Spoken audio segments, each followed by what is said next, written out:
welcome to A Girl, a Guy, and a Buffy podcast. I'm one of your hosts. I'm Charles Swint. And I'm your other host, Kate Balzer. We are two friends who've been watching Buffy since the beginning. We are not a rewatch podcast. We explore the big bad themes of the show. This podcast is full of spoilery goodness, so if you have not watched the entire series and don't want to be spoiled, press pause now. Hey, Kate. Hey, Charles. How are you? Good. How are you doing? I'm doing great today. Yeah. Peachy with a side of keen. Peachy with a side of keen. Yeah, I'm very excited about this episode today. Me too. I think there's a lot to talk about and stuff that maybe we haven't looked at before. So, Agreed.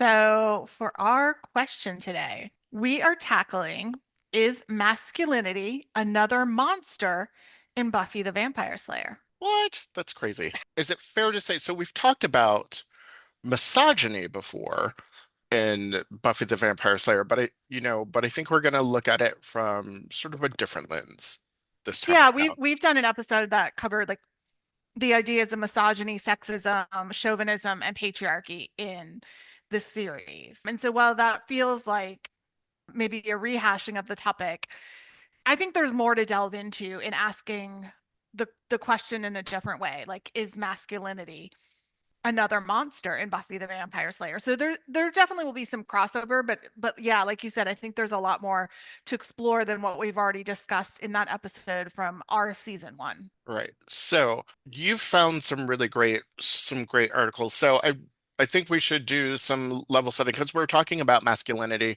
from from a Western standpoint. I mean, we're talking about these characters in Buffy, so we're looking at Western male culture, Although, specifically. oh, sorry, go ahead. Oh, I was going to say specifically like cisgendered heterosexual like male masculinity. Yeah, but it is interesting. Not that my research delved into other cultures, just more like what I know, having either been to other countries or known people from other cultures. There is like a stereotype of cisgendered masculinity Hmm. that weirdly kind of can be found, I think, in a lot of different cultures throughout the world. Yes.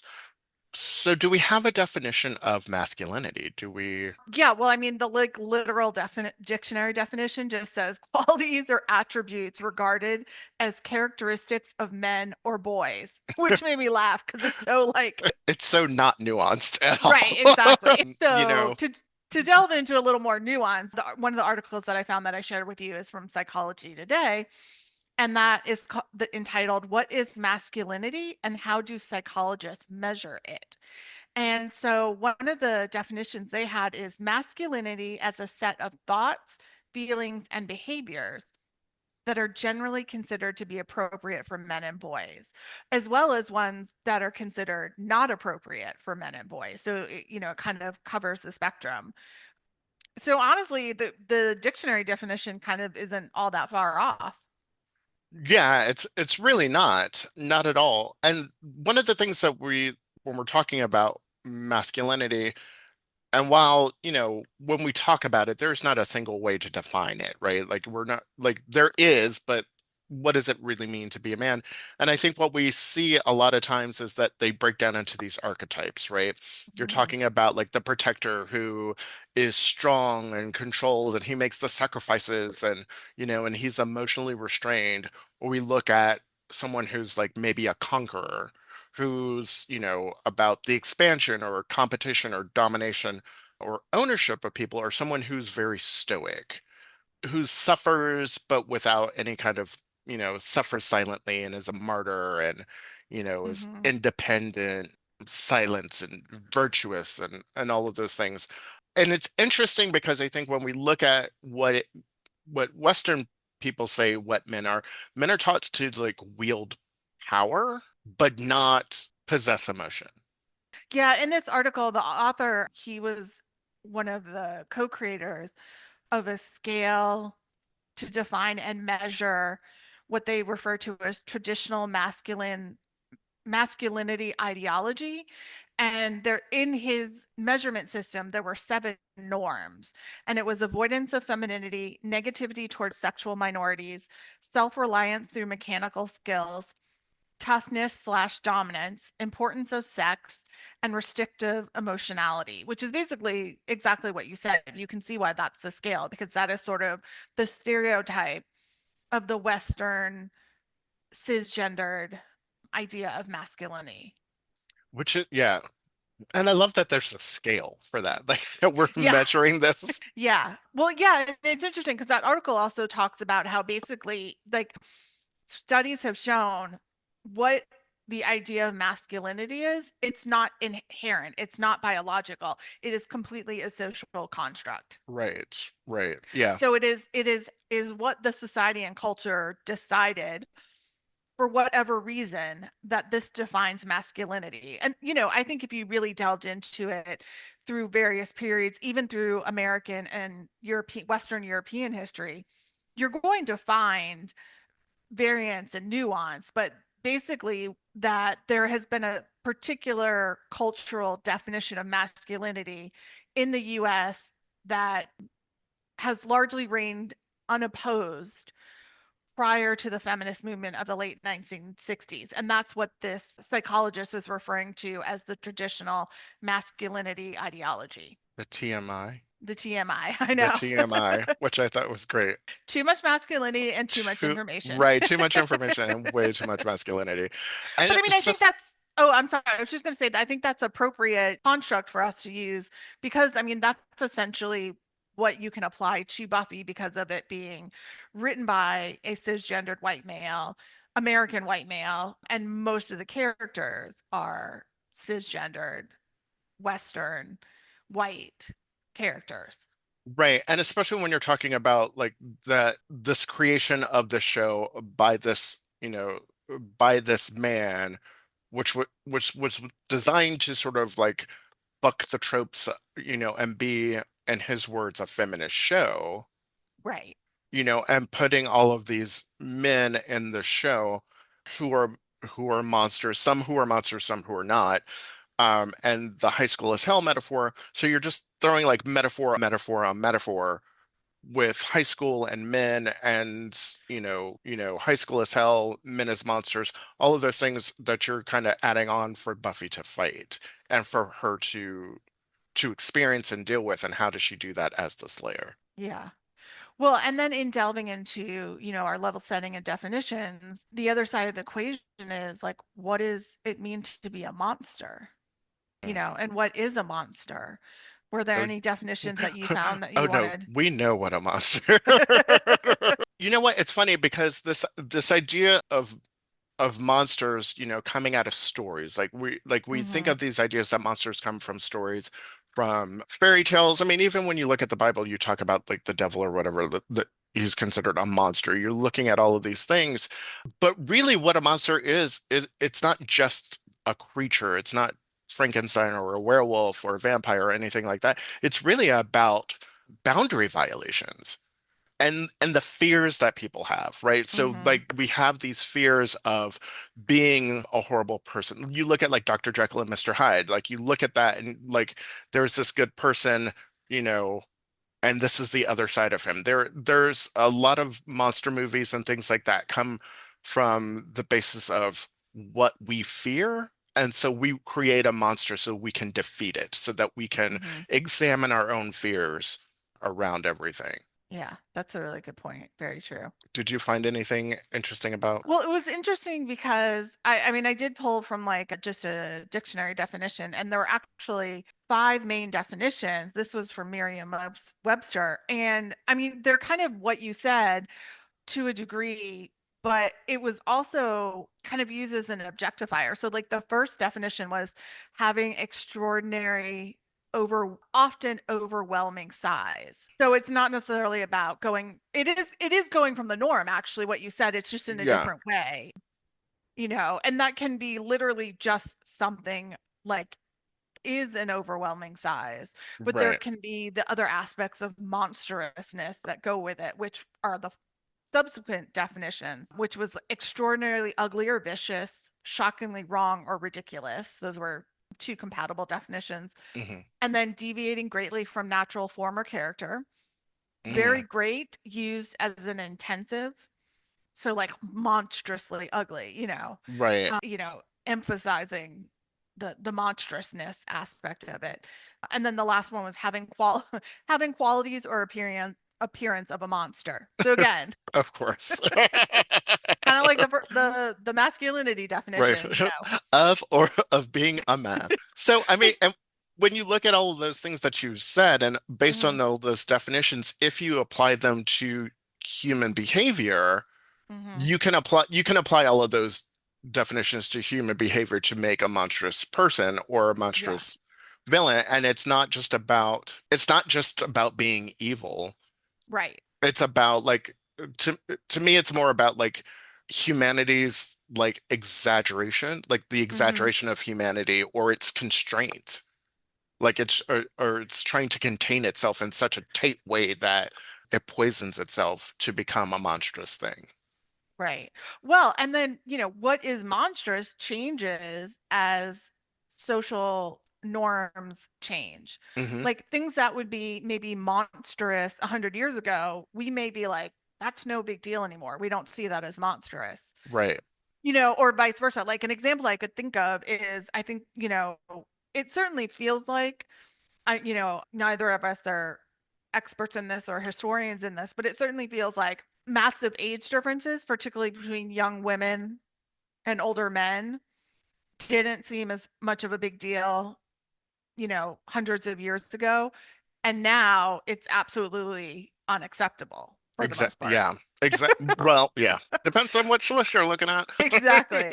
But like that's an example of like not monstrous, now it's monstrous. Right. So Exactly. again, that also just like masculinity changes with societal culture and norms. Exactly, because when you look back, I mean, the easiest way to talk about that in terms of how that's all changed is we look back at how men dressed. You Mhm. know, that is a clear thing of like you look at pictures of kings and royal courts and they are in high heels, they are in wigs, they are Makeup. wearing makeup. So they are they dress better than some of the drag queens I've seen. Like that to me, like, so it is clearly a culture shift that Yeah. made that no longer be the trope of masculinity. hmm And again, like men wore high heels because it made your calf look good, and it made you, you wore Well, if stockings. yeah, yeah, and if you were shorter at the time, because for what, a variety of reasons, I'm sure that, you liked feeling taller as a man. Well, and it's like the way we nowadays in the US associate pink with girls and blue with boys, particularly as babies. I believe that came out of the 1980s. Like it was an 80s thing. It like way back in the day, like it was more common, I believe in the early 1900s in the US for men to wear pink Yes, yeah. and not women. So again, like it's all arbitrary. Yeah, we're just making the rules up as we go. Yeah. If you like pink, wear pink. We're pink. On Wednesdays, we wear pink. Yeah. Yeah, exactly. Okay, so now that we've talked about masculinity and monster in general terms, how do you think this all applies to this series? I mean, looking at it, as we talked about in our prep for this episode, it certainly comes across as there are consequences to unchecked masculinity. And we see this demonstrated in the human and demon characters. And as we said, we're really focusing on those that worked with Buffy, were either friends or a romantic partner of hers or both. So, not as much as the villains. And also we forgot to say this at the beginning, but there potentially will be spoilers for Angel this series as well, because again, we're talking about Angel and Spike, and some of the information that we know about them in this area particularly happens on Angel as well as Buffy. So wanted to throw that caveat in there before we forget. Before we go in there. So yes, looking at sort of, you know, basically the Scoobies, right? Anybody who was a Scooby is Right. kind of who Yes. we're talking about, Right. for the most part, not any of Yeah. the big bads or anything like that. And what happens when that masculinity is left unchecked? And then there's a lot of toxic behavior that shows up with all of those characters, I would say, hmm with the exception being Oz. Right. Well, and it's interesting because, when we laid out our outline for this, we sort of ended up grouping the characters into three different areas to use as examples. And there's really like examples of, kind of fully unchecked masculinity, examples of caged masculinity, and then examples of accepting both sides of yourselves. So I think delving into, the completely unchecked masculinity, you've got the examples of Angelus, Xander's a hyena. I think, pretty close Riley when he loses the initiative, particularly at the end of season 4, but, I think somewhat going into season 5. And then, of course, I know we're not delving as much into the villains, but Warren is the ultimate example of that. Yeah, and I don't think you can talk about the idea of unchecked masculinity without bringing Warren into the conversation. Correct. I think it's just, I mean, between him and Angelus, I don't know which one is a more dangerous creature, quite frankly. Yeah, it's very true. God, that's a really good point. Okay, Now I'm like thinking about that. okay. Would you rather be stuck in a dark alley with Angelus or stuck in a dark alley with Warren? I feel like Warren, because I think he's a little more predictable. And I feel like you can figure out his motivations a little bit more. With Angelus, it's so, he's almost willing to go anywhere, do anything. So yeah, I feel like there is some predictability to his behavior, but not at the same time, because you don't know which way he's going to come at you. I mean, you definitely know he's well, and he's going to come at you through your family and friends Well, yeah. versus Warren, who's going to come directly after you.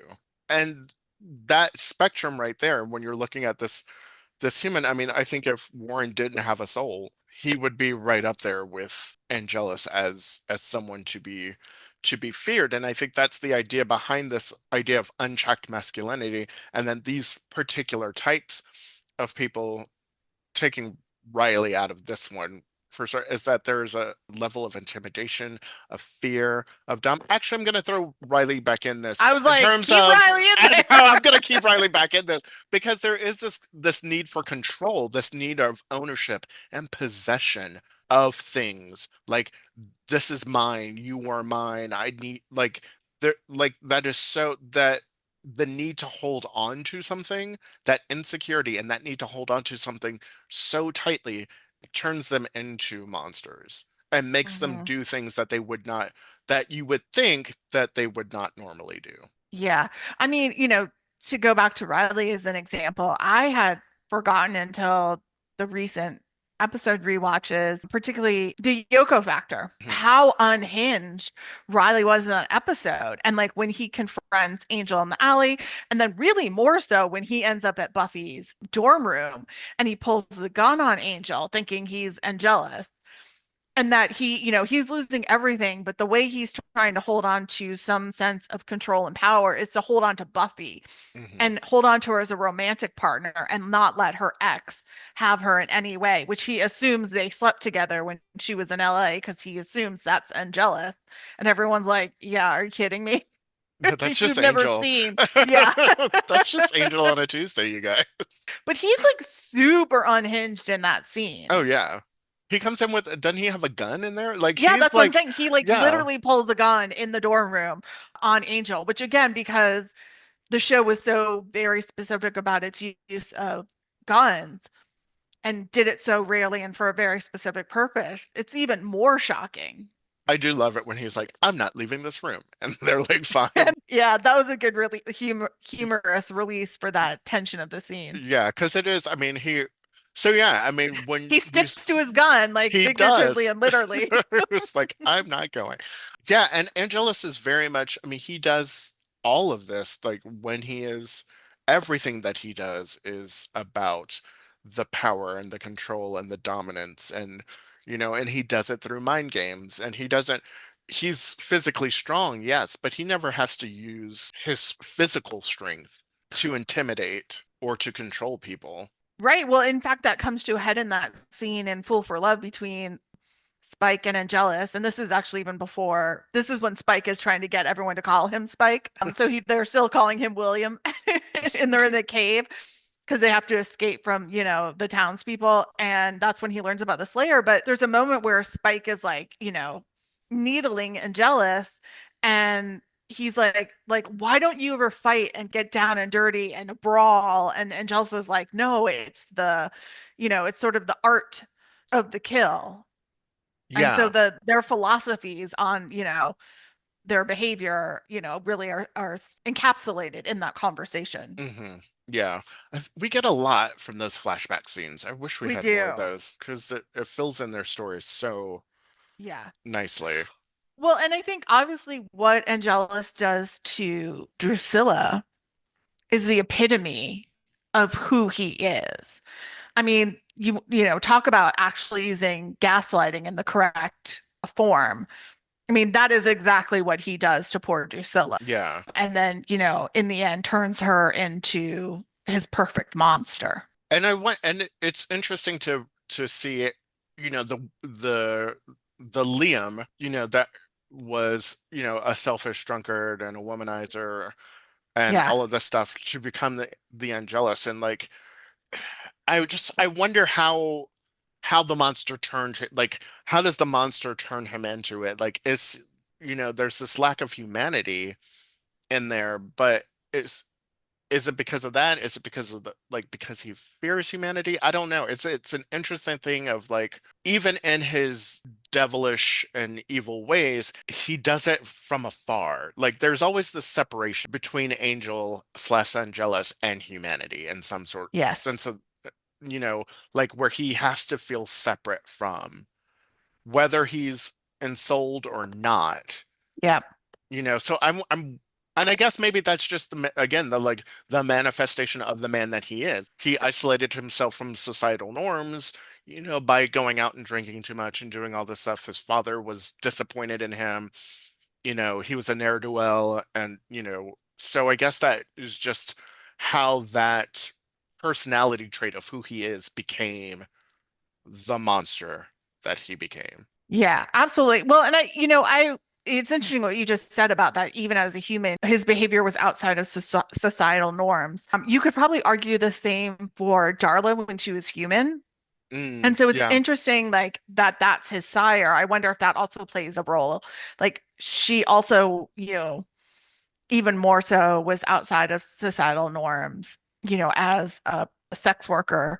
And then I'm sure that, gave her another level of freedom. And then as a woman in the 1600s in the US colonies, and then when she became a vampire, it really freed her from having to, live by whatever expectations there were for women of that time. right. And did she push, Angelus to become even more that way as well, as kind of what I was Oh getting yeah, to. maybe she did, maybe she did, and maybe she connected him to humanity in a way that he had never expected before.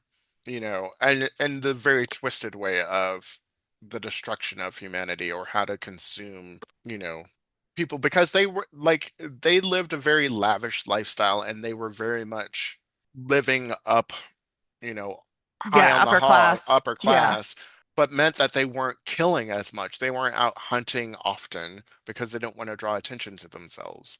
right. So, I don't know. And then what about Xander as a hyena? I mean, I think for Xander, for a hyena, I think it's the same. I think it's that same thing. It's that possession. It's the Hmm. I need to control this thing. And I think that is something that was inherently in him before that because he wanted to be with Buffy. Buffy wanted nothing to do with him. And he keeps trying to kind of slyly shoot a shot and she keeps shooting him down and trying to reassure him that, we're just friends, but he won't listen. And so I think that insecurity around everything who he is and how he sees himself. When he is possessed, the monster within him is unleashed to this predator. And I think that Yeah, that's a part of who he is internally. There's a little bit of that in him. I would agree. I definitely think there's an element of Angel and Jealous with Xander and the hyena, and that it wasn't just the hyena, like possession, driving him to behave that way. It was allowed, whatever seed of that lived in him to run unchecked. And then not only towards Buffy, but really using cruelty as well. as a way to control, and he aims that at Willow. And Hmm. I mean, I think in reality, he doesn't really feel that way about Willow, but it's more that she was an easy target. It's like I keep thinking unchecked, but all the barriers were down. Like it was like just be, behave however you want. And Willow was an easy target in his life because she was there and because she felt towards him in a way he didn't feel towards her, but that he felt towards Buffy and Buffy didn't feel towards him. And he knows her so well. So like he had the knowledge and the power to use that against her. Well, and I wonder too, to your point of like now that all of his inhibitions are gone and Hmm. everything has That like is the word I was trying to. or like he is uncaged, he is, is that is it how he really feels in some deep down way? Like he can love Willow and be like, yeah, that's my best friend. I've known her forever. And knowing that, is there some part of him that is just like, why don't you just leave me alone? It's never going to happen. And again, at that sort of aggressive masculine behavior of being a complete dick, you know, basically but is there a part of him that actually feels that way? Yeah, to me, I think it's more to say that that was like what unchecked, like teenage behavior could be through Hmm. the hyena possession. I mean, I don't really think there's a part of Xander that it, has any sort of negative feelings towards Willow. And I think if the hyena spirit had possessed him when he was a little older, we might have seen different behavior, particularly towards Willow, because I really do think there's like true love and friendship between them. But, even between people, that you care about that way, I'm sure there's some inner part of you, like maybe something about them like drives you nuts. And if you had like all inhibitions released, you might, let go on them. Yeah, And I think it's just exaggerated between being a teenager and the possession that exaggerates it to the umpteenth degree in his right. behavior towards Willow. Yeah. I don't necessarily think there's basically what I'm saying is I don't think there's a deeper underlying Yeah, I don't um think he like dislikes her or doesn't right. love her or care for her, but I think that maybe part of what he's saying to her is how he really feels about the situation. Hmm. And if he really wanted to explain that to her and sort of talk to her when he wasn't possessed, he would find a nicer way to say those things Right. to her as opposed to just like going in on her and picking on her because she feels weak in the moment. And that hyena spirit really taking advantage of her being weak. Yeah. No, I think that's a really good point. The other thing I wonder too is sometimes is I wonder if he didn't, I don't know if he even saw it before. Sometimes I wonder if like, did the hyena possession allow him to see that? Because I feel like he was actually very blind to the fact that Willow had romantic feelings for him. Oh, And I say really? that, yeah, I say that because if you think about Prophecy Girl, Huh? took me a minute, Prophecy Girl, when he asked Buffy to the dance and she says no, and then he goes back to Willow and is like, hey, we should go as friends. And she's like, I'm not being your cast off. Like she says to him, she treats him kindly, but she's like, I'm not going to be your cast off. And he's like, what?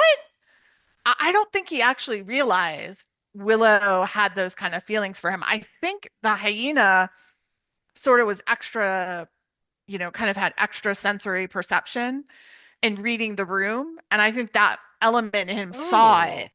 And maybe there's also the pheromone element to it, because I feel like they do talk about that in the episode. yeah. So that sense pheromones coming off of Willow. But I don't know that actually like Xander unpossessed really That's interesting. Kate, I got think that. we actually might disagree on something. Hey, look at that. Mark the date and time. Because I think he does know.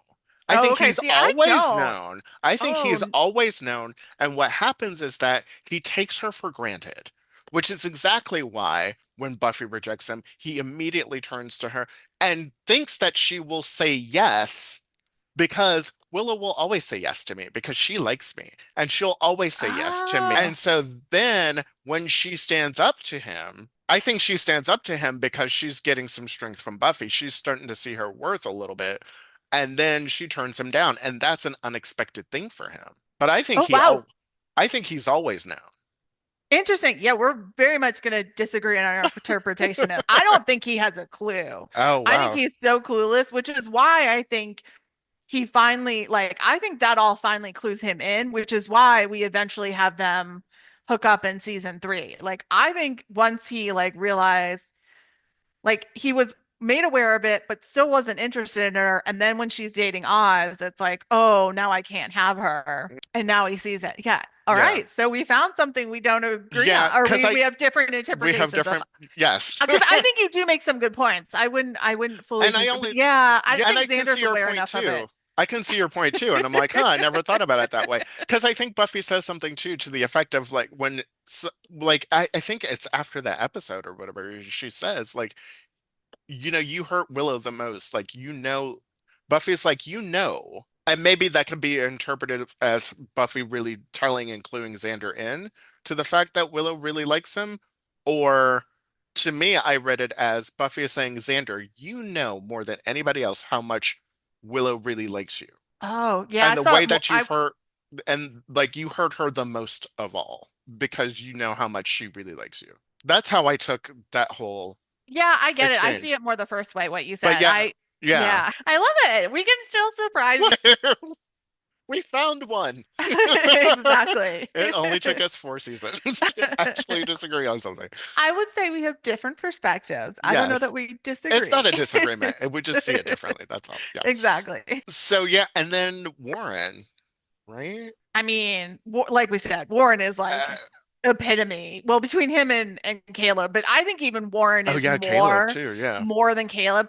Partly that's because like I think Caleb. I don't love Caleb. I think he's played way too over the top. I Mm, mean, I get where it's going. I'm not saying it was necessarily like bad writing or bad performance.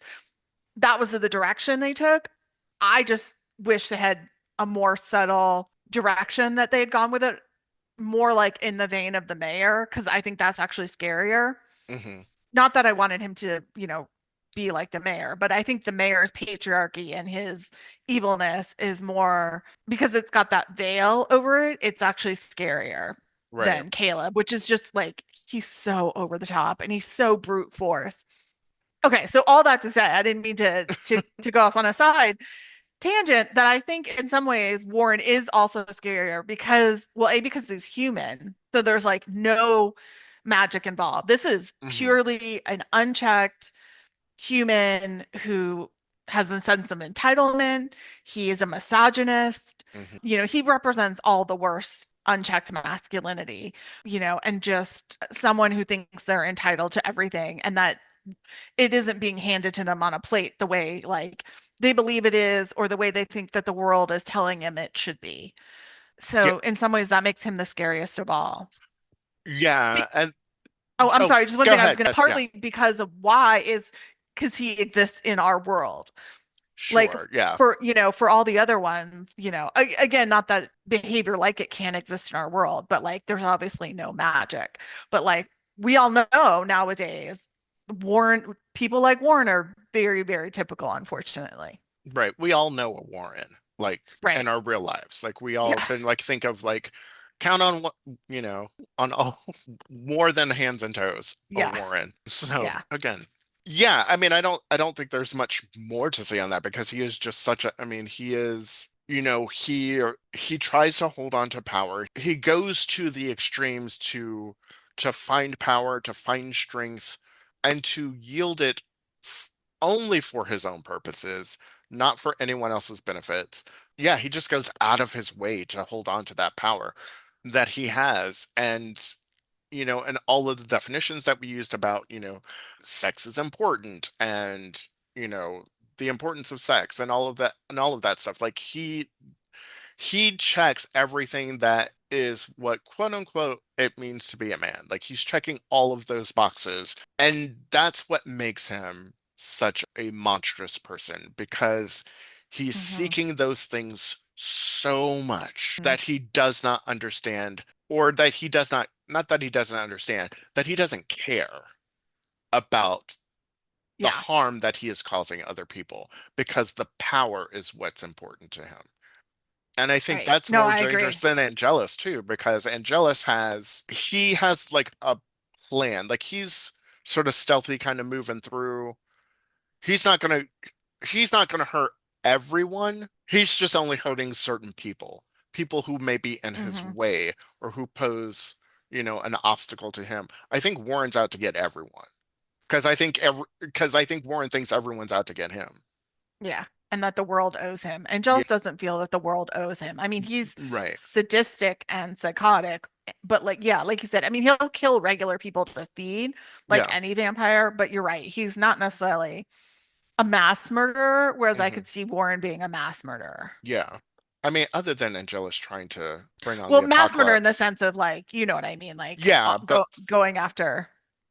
yeah, because no, again, it's a little off topic, but like Angelus before has never tried to like come in the world. Why now in season two does he try to suck the world into hell? I don't know. Yeah, I mean, again, to go off on a side quest here, I think I've seen this before as like fan theories, and it's kind of that having been caged for so long with the soul, he kind of goes a Mm, little mad. that That makes sense to that me. I makes agree. sense. Because you're right. He never tried to end the world before this. Why is he doing it now? And that always made sense. I That mean, okay, I that thought that does was a make good sense. explanation. Yeah. I will buy that one. I'll buy it. Yeah. Yeah. I've seen that somewhere, actually a couple places before, and I was like, okay, that's a really good fan theory or fan explanation. Speaking of cages.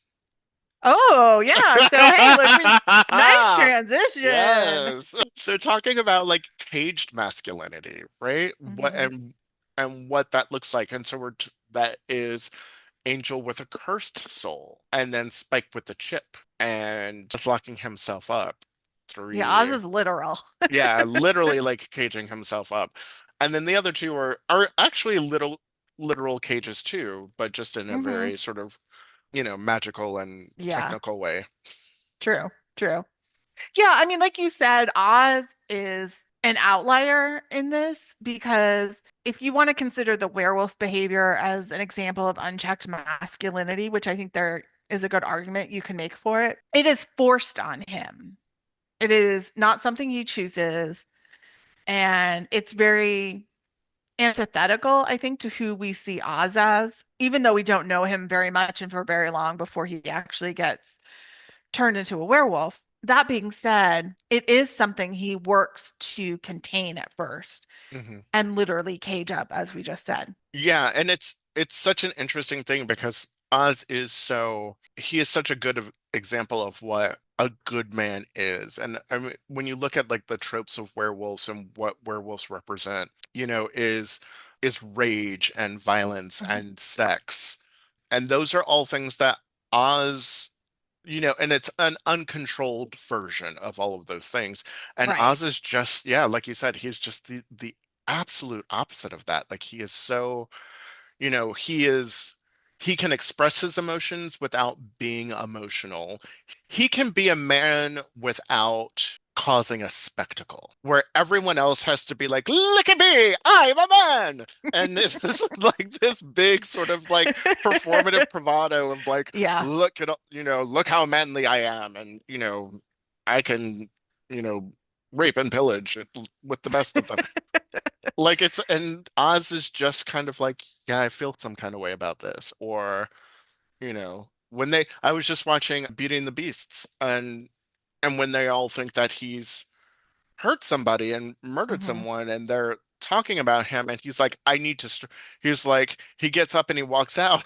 He's just like, hey, I need to have this dramatic, like, this is the one time that I get to have a dramatic moment, and I can't even have that because now I have to go cage myself because I'm about to turn into a werewolf. So even in the moments where he wants to be sort of this performing this manly thing of like, I will not stand here and be insulted by you women and leave, he's like, but I can't be a petty baby. I have to actually like be responsible and be true and lock myself up. Yeah. Well, and what's interesting about Oz is, even though he's very quiet most of the time and he doesn't speak when he doesn't have anything to say, it doesn't mean he's unemotional or he can't engage emotionally or, talk about his feelings. It's just, he doesn't feel the need to express himself if he has nothing to say, Right. nothing to contribute. Yeah, I mean, I know we talked about him in the Willow romantic relationships episode, and I've said this before, but out of all the characters in the Scooby Gang, he's one that, particularly at such a relatively young age, has such an incredible sense of himself, which is why Hmm. I think in some ways he was probably best positioned to manage becoming a werewolf Oh yeah, and having absolutely. this forced unchecked masculine or this unchecked masculinity forced on him. Yeah, he's such a great character and a great example of that. And what's interesting and what you were talking about, like, being performative and like, oh, I'm a bad, I'm good at rape and pillage. And, the elements of what it means to, in myth and pop culture and art, what we think of as a werewolf, that basically happens when he connects with Veruca, who Hmm. is all of that unchecked, and he lets that go. He has sex. They run wild, they chase after, humans, and he sort of betrays, I think, everything about himself, which is why he needs to leave to like reset and find himself and find a way for those two sides of himself to live with each other because what he's doing is not working. Right. And he doesn't want to end up like Veruca. He doesn't want to end up completely uncaged. Right. And he doesn't, yeah, and he doesn't, that's not who he is. Right, Like, exactly. he is a very controlled person. And now he has to figure out how to truly live with this new thing and create a new system for himself, that allows him to stay true to who he is. Oh, Yeah, Oz. We love all. We love good old Oz. we do. Yeah. And then, of course, there's Spike with a chip. Yep. Spike with a chip is interesting, right? I mean, I think Spike with a chip is great because it allows him to the start of him being like, I don't have to be this way. I don't have Hmm. to be this type of man. I can choose to be a different type of man. Now, granted, he's being forced to make this choice, like circumstances, but it's the same thing with Angelus. Like Angelus wouldn't have chosen to not be a vampire anymore. Right. Neither did Or Spike, but they chose different ways to become better people due to hmm the circumstance. And so is there something to the idea that skill, at least is the show saying that it is that masculinity should be caged in order for them to realize their own limitations and find another way. I think actually not. I think it's really more about finding a way to fully integrate. And I think that's Hmm. in those examples are in our third point, which Hmm. is really accepting both sides of yourself. Because I think as we just said with Oz, when he's literally caging himself, it's not working. I mean, it works for Right. a while, but then it breaks down.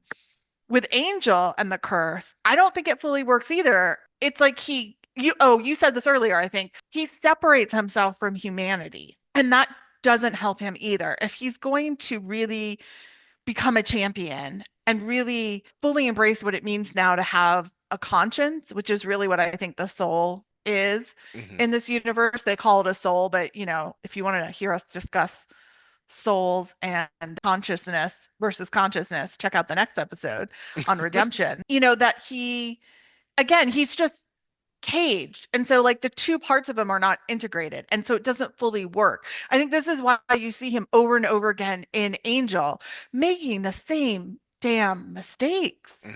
Like just it becomes about him, and it's he loses sight of doing it for the greater good. And again, not that you always have to make it about the greater good, because they think that we know this as beings, whether human or not, like you need to take time for yourself. I mean, that's true no matter what you're fighting for, what you're doing. And I think also Angel doesn't do that. Like he wallows so much in his guilt and in his pain that it inhibits him from moving forward and actually being a successful champion. Hmm. And that is also why he keeps making those mistakes. So I think actually the show is like, it's showing us, whether it meant to or not, that being just caged doesn't work either. And I think that's what we see with Spike, all the way up to the attempted sexual assault, and we've delved into this in both the Spike and Buffy romantic relationship episodes, and putting aside whether you think that was the right storyline decision or not, I think what that shows us is, again, the chip was only going to get him so far. That to really fully move on to the next iteration of who Spike could be, moving more towards, embracing a human side of himself or human qualities, that the soul was the next step. And that is how they chose to get him there. We can debate whether that's the right choice or not. But so I think actually it's showing us it does not work, that you really need all those sides of you to be integrated somehow for you to, become sort of fully actualized as a man, and to, break down those stereotypes and live outside of those stereotypes, and define for yourself through your own ethics and morals what it means to be a man. Yeah, I think you're right. And I think those are all excellent points that there needs to be some sort of balance in all of it Hmm. because the monster comes out when there is an imbalance. And that's, Hmm. and that's what's happening in all these cases, that there is a an identity, a flaw or something Hmm. that is being amplified or held on too tightly or left unchecked, that is not being addressed. It's not being looked at to be like, how do I navigate this? How do I find the balance? And I think you're right. Like Oz goes off to do that. He's like, I have to find the balance because I can't separate these two things anymore. Right. And I think, and in the case of Angel, like we are talking about this some before, like the fact that Angel, like we refer to Angel as Angel and Angelus as Hmm. Angelus, but we don't do that with Spike. And I think Hmm. there, this idea that Angel tries to separate himself from who that was, and that's not the case. He is that person. And so, but again, like what it actually, the curse just tells us that he has a soul. He's cursed with a soul. Right. But that, but like, does that mean that and that he can't, if he experiences a moment of true happiness, which we interpret as, having sex with someone that he loves, then he will lose that soul. You know, Crazy curse. But I guess that also means that he is supposed to stay away from, truly loving another human being. But that doesn't mean that he can't integrate himself into the world and be a part of it and be, which is what Cordelia tries to do. Like Cordelia's like, you need to get out there. You need to like engage with people. If you want to save them, you need to know them. Yeah. And I think actually that's the curse. I think the reason he loses his soul with Buffy, and I don't necessarily think this was what they were going for at the time it happened, but as they continue to write the character of Angel and then he gets his own series, to me, this is what I see, is that it is about being fully living a full life and being a part of humanity and not removed from it. So that really Buffy is like the first time he's engaged with humanity. Hmm. And also like actually loves someone. And so I think Yeah. that's why he reaches that moment of perfect happiness. Because if you see him on Angel, I mean, he does sleep with people. There is people Yeah. he, is in a relationship with and he cares about. And then of course, I'm sure he has, unconditional love for his son before, certainly everything falls apart. And yet they don't have him lose his soul then. So I think the fact that like he's more integrated into the world, he has more complex relationships. Like I don't know that that moment of happiness could ever happen that way again, Mm. because he's actually living his life. Like every other time after that we saw Angelus brought out, it had to be done through like some other method. So whether it was, when the actress gave him the drugs, or when they Right. had to remove the soul in season 4 in order for the memories to come forth. Yeah, so I think that shows that like you do need to, yeah, integrate yourself and live that more complex, fully engaged life. Yeah. Which Angel never gets a chance to do. But Yeah. does, I think, to Right. some extent, at least he starts that journey, and I think you see it starting on Buffy, and then when it goes to Angel, like Spike on Angel is a much more carefree Spike than we've ever seen. I mean, he has died, he has lived and died and lived and died again and Yeah. lived again. Like I think he's gone through the mill, and Hmm.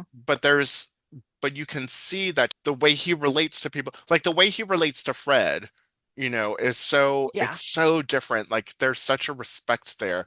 Like Hmm.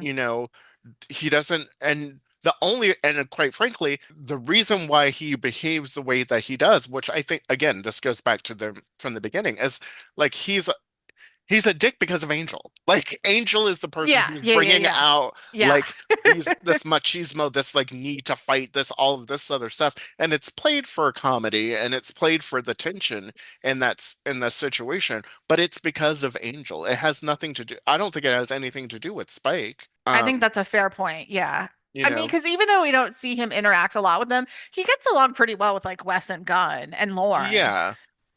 I agree. It's that. I think he teases Gunn a little bit. I Hmm. think he Hmm. sort of like ribs him, but I don't think he dislikes them. Yeah, it's not, it doesn't have the same, it's not the same way he is with Angel. Yeah. Yeah, I think that's a fair point. So I think it's Um, interesting how masculinity presents itself when faced in certain situations, and when you're put hmm. in like different, how it changes when you're in groups of a group of different people, especially when you're talking about someone who presents as a cisgendered heterosexual white male surrounded by minorities, and like that the only problem that so maybe I don't know, that could be a good thing or a bad thing. Maybe he doesn't see them as a threat, but like he feels threatened by Angel. Like there is a threat level there between the two of them.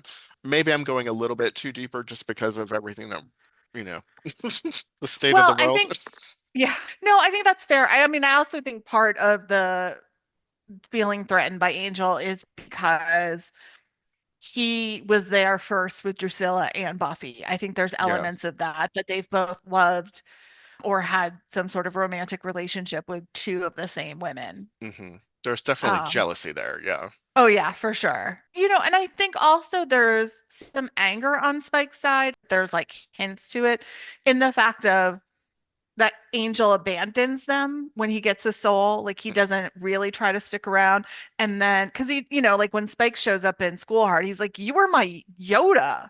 Right. Like I looked up to you." And then, oh, there was another moment I was going to cite and I can't remember. Anyway, so there's a lot of history there. It's not just about Buffy. Yeah. So it makes sense why where there's that tension between them. I don't, it isn't just written for laugh. There is a legitimate Sure. Yeah. reason for having that tension between them and that rivalry between them and then using it for laughs versus just writing it for the laughs. Yeah, I agree. I mean, I think, certainly after Spike gets a soul and then after the chip is removed and that back half of season 7 and then, going into Angel, he's at his within the context of the series, he's at his most fully integrated. Again, not saying that there isn't room to grow and develop as a being and a character, particularly the fact that he steps up in such an unselfish way to be a champion at the end of season 7 with no expectations of he goes in pretty much figuring he's going to die and has no expectations Yeah. for any sort of reward after. That really shows he is who he is, and that's his example of masculinity. He's not trying to live up to any stereotype. And I would say that, in addition to becoming a champion, where to me it really culminates is his speech to Buffy and Touched, because it's not about him. hmm It is about her. And he tells her that. And that he's like, I'm not expecting anything from you. And that just is really it really shows how much he's grown it as, a being and as a man. Yeah. Yeah. Yeah. For sure. For sure. So then the question of, is masculinity Oh, before enough? we answer Oh, that question, we quickly discuss Riley. So he's our third example of, Right. Yes. a positive example of when you have, accepted all sides of yourself and sort of are that fully integrated human and also are not trying to live up to a stereotype cultural norm of what it means to be a man. And I think you really do see that in Riley after he left Sunnydale. Sunnydale is not for him. He should have left after the end of season 4 when the initiative broke up and not hung around just to be Buffy's boyfriend, or he should have found something for himself to do in Sunnydale. There, that too. It was never up to Buffy to be his new world, which is what I think he expected of her. And so him getting away and finding a place within this new team, I think, was a great thing for him. And then finding Sam, the right partner. And when you see him come back in As You Were, I do think you see the best version of who Riley could be to that point.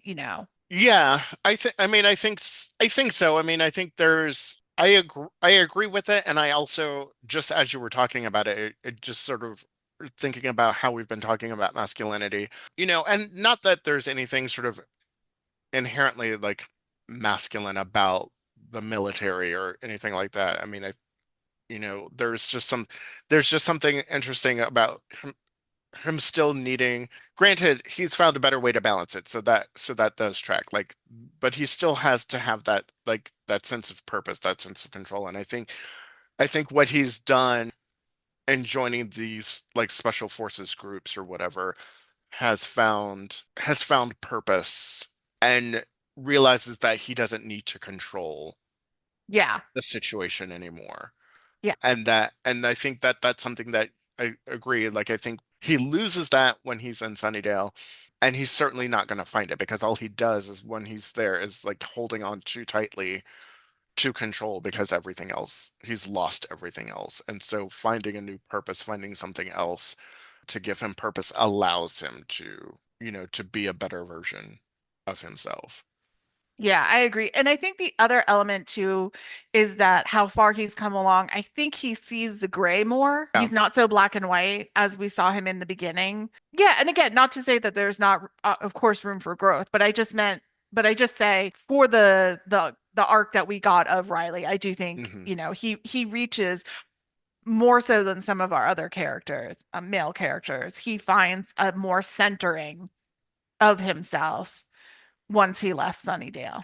Well, and I think too, what all of these people like Spike and Riley have in common is that they took accountability. Well, Yeah. Riley kind of doesn't, but because he never really apologizes. But Let's just put that down to bad writing. right, it's about right. But there is a sense of like taking accountability Mhm. of what went wrong, and how their masculinity, how their power was unchecked, was, and then they needed to do something about it.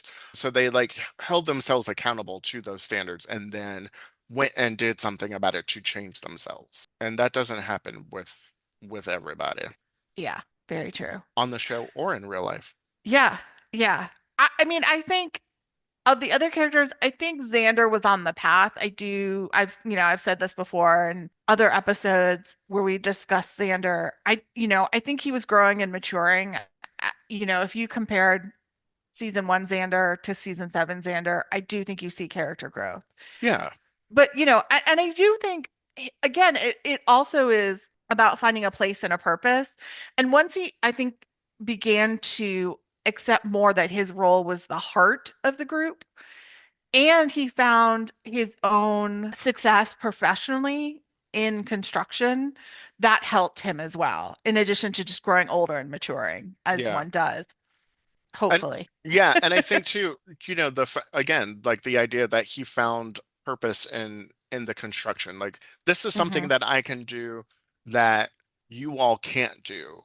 And it's something that's mine, and it's something, but he doesn't have to hold on to it. Like, it's not something that he has to fight to hold on to or to keep. It's just something that's innate to him. And he's like, "Oh, yeah, I get to do this thing." And so I think there does become a level of maturity. There becomes a level of ease when when you find something that you Hmm. are passionate about, that you're good at, and you don't have to, like, you're not fighting for everything all the time. Right. And he's not, and also I think it's maybe makes him feel a little bit easier that he doesn't feel like he has to compete all the time or, try to keep up with everyone. Yeah. Well, and I just realized thinking about it, like how useful his skill was of all the times the magic shop or Buffy's house gets Right. destroyed. I was like, oh man, he really was helpful that You know what? way. That that career choice was so practical. They were like, let's make him a construction person so he can just fix everything when it breaks. I wonder if that's what they were thinking. I wonder how they did stumble into it. They were like, what are we lacking in our skills? Oh, we need somebody who can fix the house every We time a demon destroys it. right. We need somebody who can make things. Right. Xander, you can do that. You can make things. Yeah. So, I mean, I don't, again, I don't know if it was conscious or if it was a culmination of, how they pulled together various male storylines, but I definitely think the show is showing us that when, we allow this stereotype of masculinity to define everything or run unchecked, it is another monster in the show and in our society. Yeah, it's this idea, and especially this idea of like rigid masculinity, right? Like Yeah, you have to be like these really hard line define, and when the truth is that like the real power comes when you integrate those things, and that's how those characters grow when they learn to integrate those things instead of excluding their vulnerabilities, and right. pushing them aside. They're like, oh no, let's accept those things and be in touch with our emotions and use empathy and all of those things. That's when those characters really start to grow. But it's that rigid masculinity that exists on the show that really becomes the monster Yeah, that exists. agreed. And what's interesting though, and even though I do think that's the message coming out of these stories, the show actually never tackles it in a larger way. And I Mhm. think that, circles back to our second episode we ever did, is Buffy a feminist show? And that's partly why it's not, because not only does it, until chosen, not tackle any sort of systemic issue or tackle any sort of patriarchal system from the female side of things, it also doesn't do it from the male masculine side of things. Right. Yeah. So we have these Good great point. examples, but we don't have them, really tackling it at a systemic level. That's a really good point. Yeah. So, well, any final thoughts on I mean, I monster masculinity? masculine monsters. I think we've covered it all. I Yeah, think we've covered maybe not all of it, but we took a good bite out of it, pun we did. intended. I see what you did there. I couldn't resist. We'd love to know what you think. Is masculinity another monster in Buffy the Vampire Slayer? You can email us your thoughts at a buffypodcast@gmail.com. You can follow us on all the main social medias at a Buffy Podcast. And we'd just love to hear from you. Let us know what you think. Thanks. Bye. Bye.